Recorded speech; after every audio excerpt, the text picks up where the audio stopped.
class. Welcome back to Advanced Communication. Today, I'll be discussing this topic, which is very necessary for you to prepare your speech and presentation. This topic is about developing and organizing your presentation. So, in this presentation, you would learn what are the basics, and especially how you would be able to craft your presentation. So the overview of this presentation are the following. First, we will be discussing the factors that we have to consider in developing and preparing the presentation. Second, how you would set your goal and how you would develop your thesis statement, because your thesis statement would be um, a reminder, okay, for you to um, make yourself a direction along the presentation. Third, organizing the body of your presentation. Next, planning the introduction and conclusion.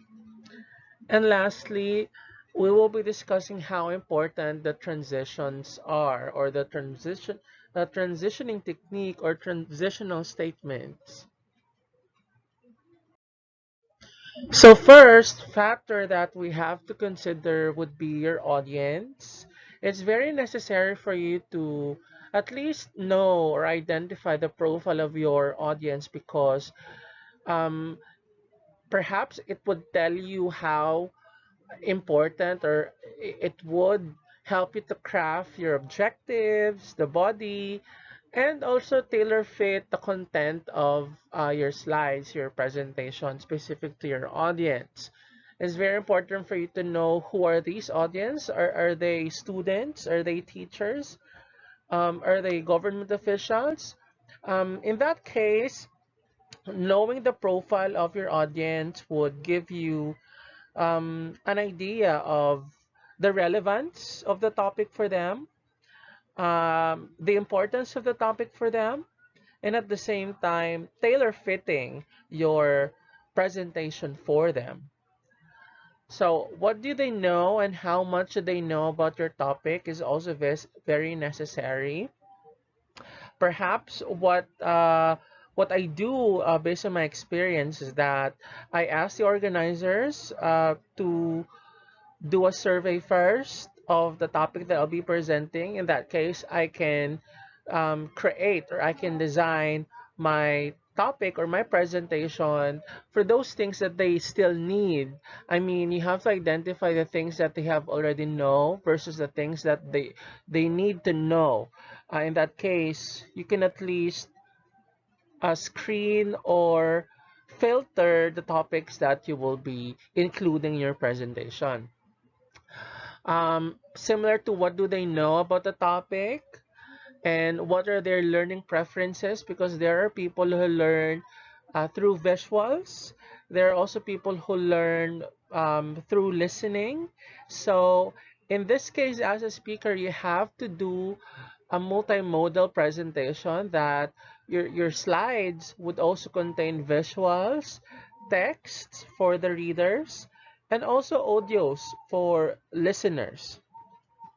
So my point is that you should not generalize your audience that they only prefer one way to learn, but you need to consider you always need to consider your audience and how they learn in terms of their learning style.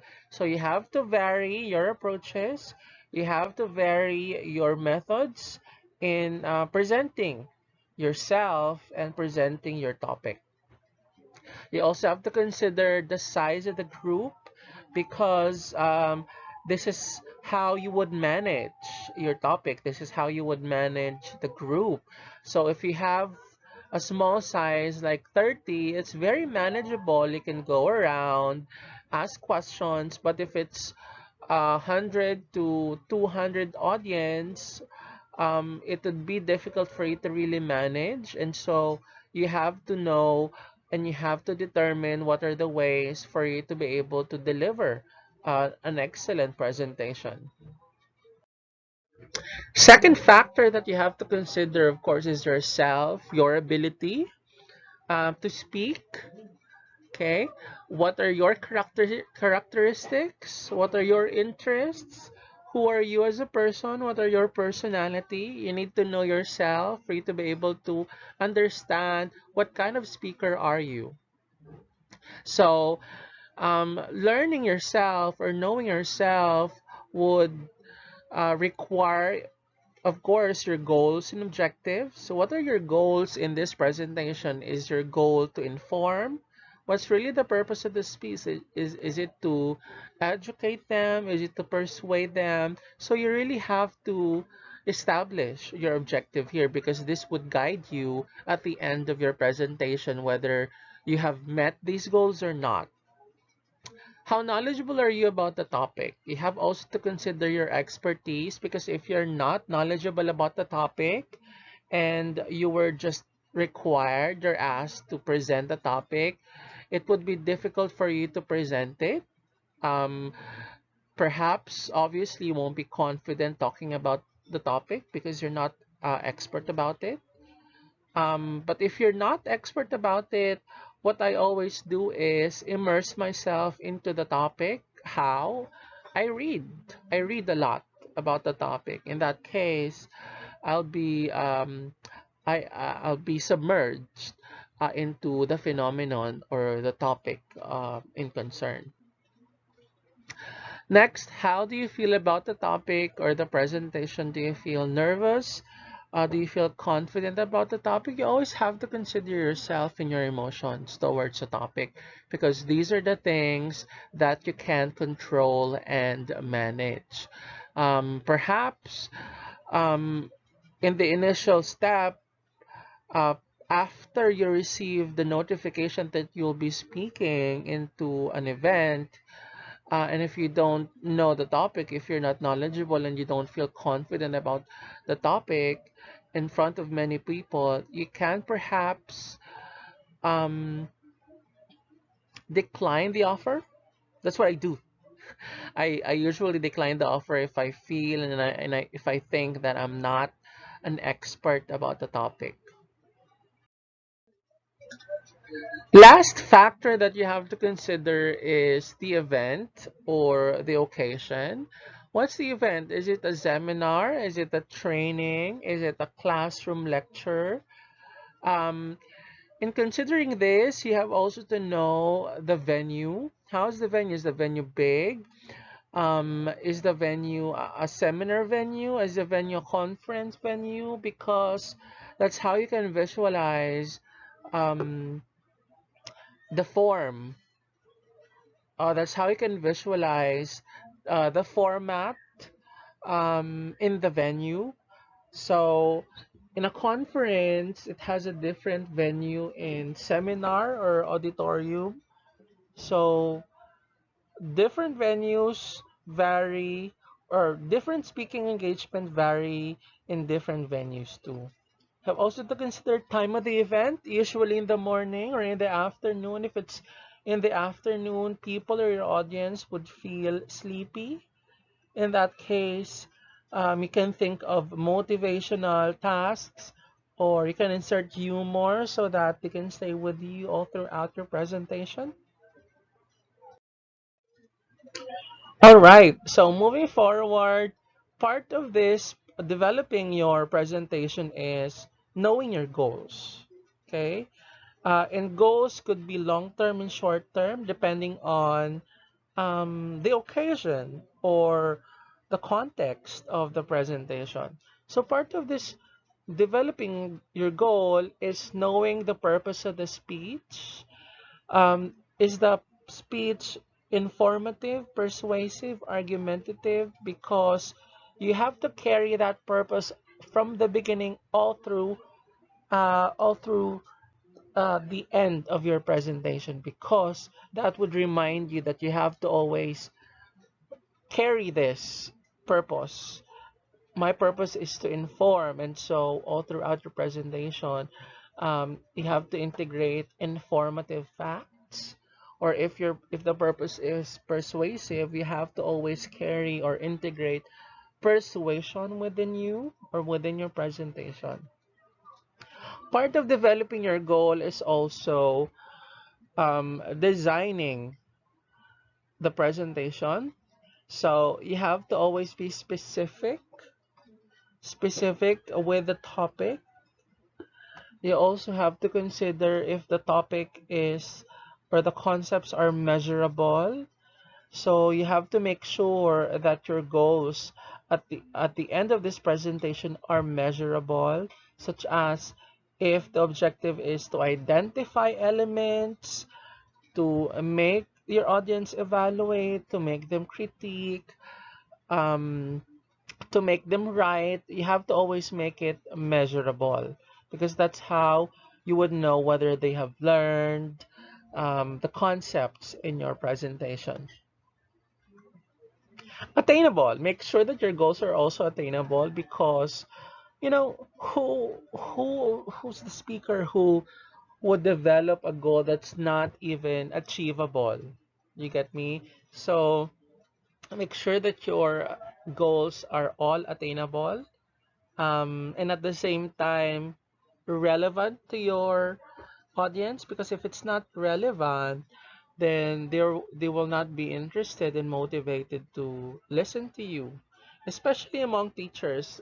Typically, just to share, so I conduct seminars and teacher training in public schools and private schools, and I make sure that my topics and my activities are very relevant because they're the ones who will benefit from this discussion, from this training. So make sure that the topic is somehow relevant to the lives of your audience. Lastly, you have to also make sure that you have limitations.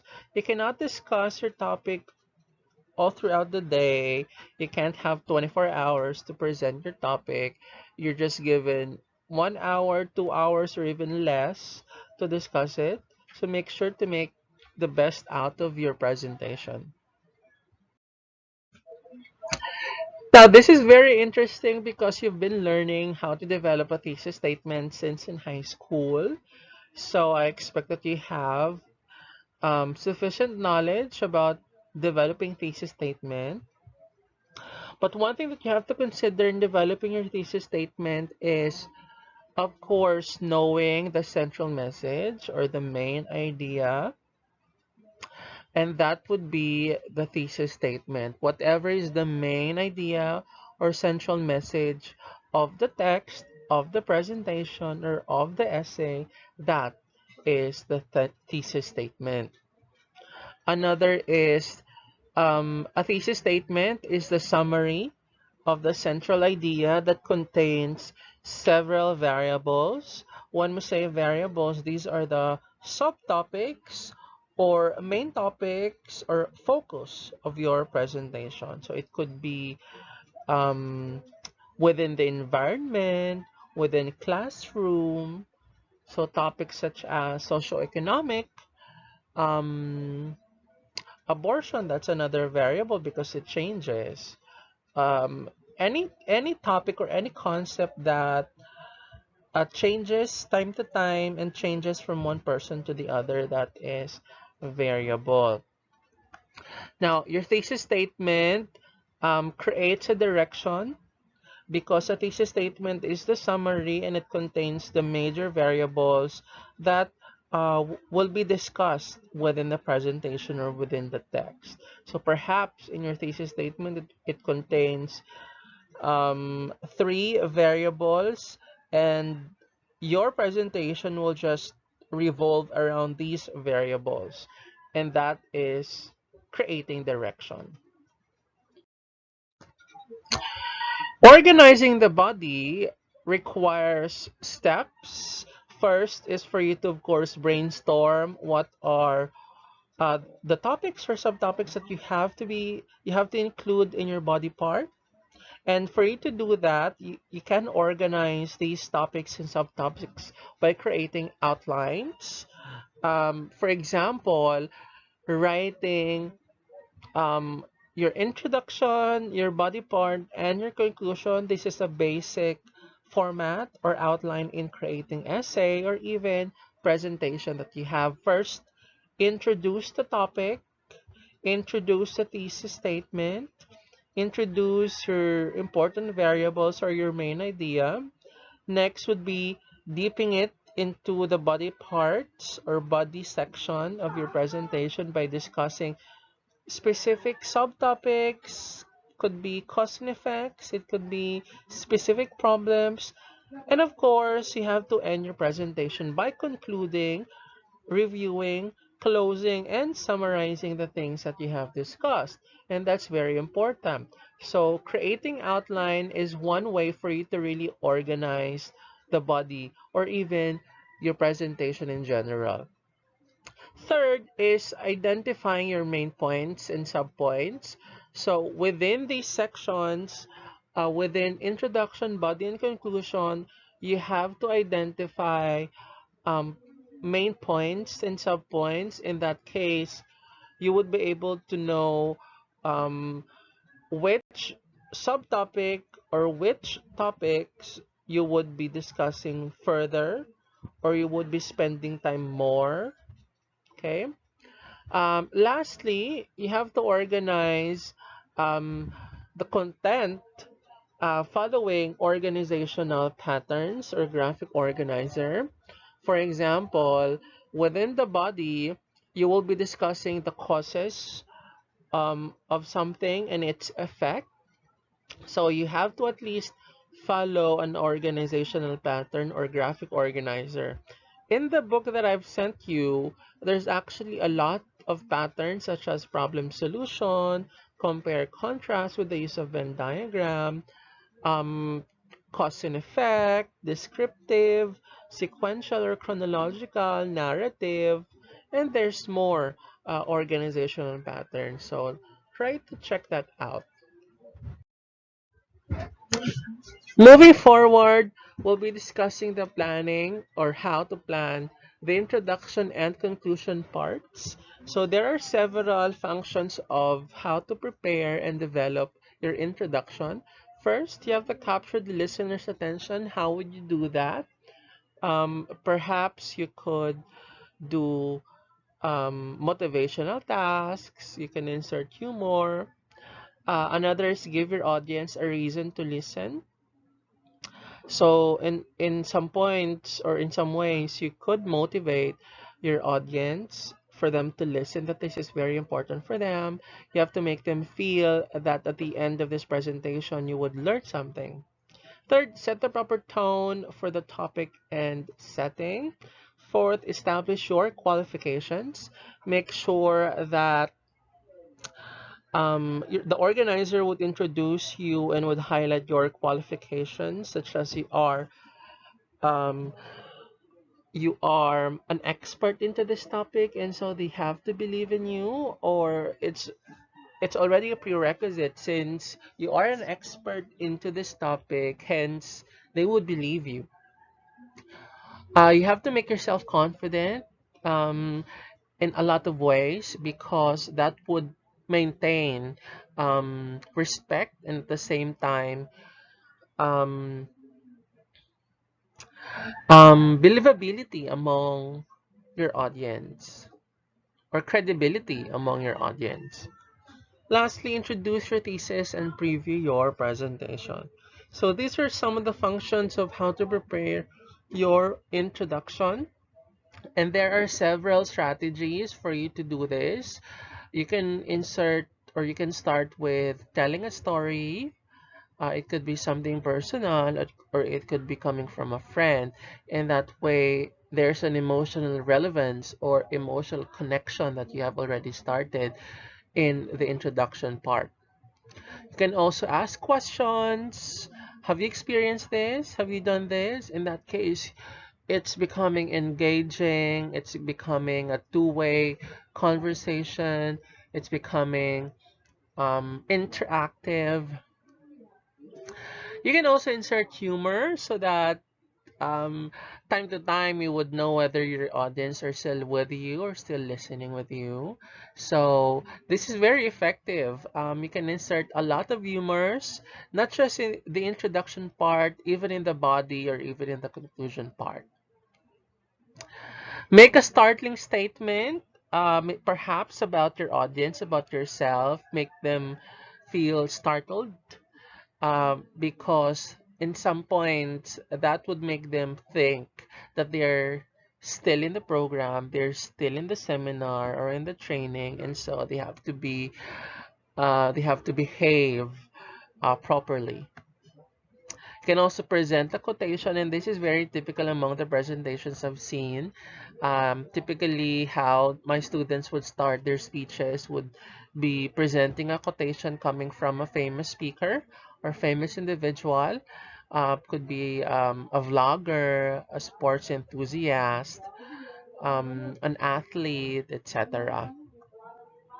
You can also refer to the occasion, that this is a reminder for them that they have to really listen, because this is very important for them. I mean, the purpose of this occasion is for you to be trained, for you to be knowledgeable about the topic that you're discussing, and a lot more. All right, so functions of conclusion are the following.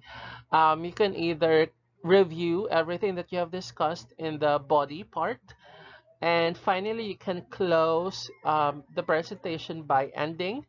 Perhaps you can close it through another quote presented to them, or your personal words, powerful words, or motivational words or thoughts. Finally, we came to the end of the presentation, and this one is about a transition or transitional statement. Um, they actually promote clarity because as a reader or as an audience, I would be able to connect the dots, connect all the subtopics, the concepts that were discussed in the presentation, and I can create, you know, a synthesized collective knowledge or concept about the things that were discussed in the presentation. And that's the work or importance of transition. They also emphasize important ideas. They keep listeners interested. They help listeners to conceptualize contents coherently. Basically, writers use cohesive devices or transitional statements to make everything clear and coherent. And when we say coherent, it's very fluid. I was supposed to say flowy. It's very fluid and is very organized. So examples of transitional statements such as therefore, thus, however, because, in addition to that, for example, for an instance. So there's a lot of transitional statements, and each of them has purpose. I mean, you're using therefore to conclude, right? You're using for an instance to state an example. You're using because to explain something. So each of the transitional statements or devices has their own purpose, why it was used or how it was used in a text or even in a speech. Do you guys have any questions? If you do, please comment below. I would appreciate if you have questions so that it will be more clarified. Thank you again for bearing and listening with me, guys. I hope you learned something. Apologies for some of the background noises. There's some people visited me here. Anyway, thank you again. Please do like and subscribe.